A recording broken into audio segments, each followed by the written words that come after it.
Okey, salam semua. Kita bertemu lagi dalam reaction drama berseri Dendam Seorang Madu episod ke-13. So, jom kita tonton.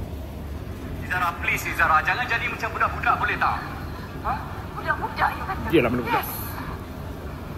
Izara, don't be mean, okay? I macam budak-budak. Bukan macam tu maksud I. You tahu you sakit, you tak sihat kan sayang? Ya.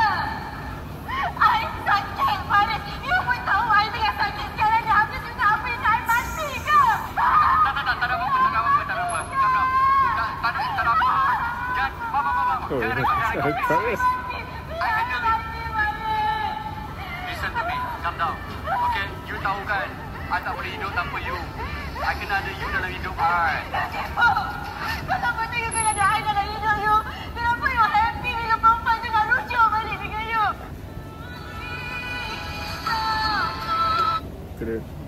Okey, pada penonton yang belum tonton lagi episod sebelum ni, Izara berdepan dengan ujian bila mana dia ada sakit kanser kanser cervix ke yang menyebabkan dia tak dapat mengandung. Jadi ego Izara blow jugalah sebab dengan isteri, dengan madu dia Faris boleh bagi Zuriat, dengan Izara tak ada banyak lagi lah kesan psikologi daripada sakit yang dihadapi oleh Izara tu. Kalau kita follow macam-macam lah, kita boleh tafsirkan daripada adegan ni. Tapi yang sampai orang nak rekod bila Izara macam nak terjun tu, macam nak bunuh diri tu, kalau korang rekod, kalau korang post dekat YouTube akan padam video-video macam tu. Video tu tak elok sebenarnya. So janganlah berhasrat nak rekod kejadian-kejadian tu nak post kat sosial media ke tak ada kebaikan pun. Okey.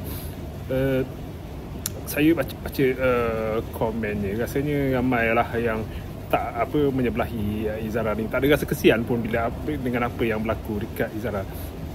Aduh ya, abang kat bawah tu dah ready nak rekod FYP post kat TikTok.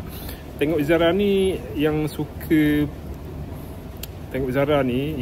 suka pun jadi menyampah. 24 jam memekak. Aku yang perempuan ni pun naik semak tengok. Sweet berjaya bawa watak Izara. So maksudnya watak Izara ni sebenarnya Sweet sebenarnya okey, berjaya lah bawa watak ni. Walaupun pada awalnya orang kata diorang tak boleh tengok Sweet Kismina jadi isteri tua lah ataupun jadi watak-watak watak isteri lah, sebab kenal Sweet Kismina ni daripada zaman budak-budak lagi. Kalau dia bawa watak remaja pun masih sesuai lagi sebenarnya. Tapi itulah sekarang ni dia pun dah kahwin. Rasanya dia pun open untuk watak-watak macam ni lah, untuk mencabar lakonan dia. Tengok macam mana dia boleh pergi. Okey, kita jumpa lagi. Sekian.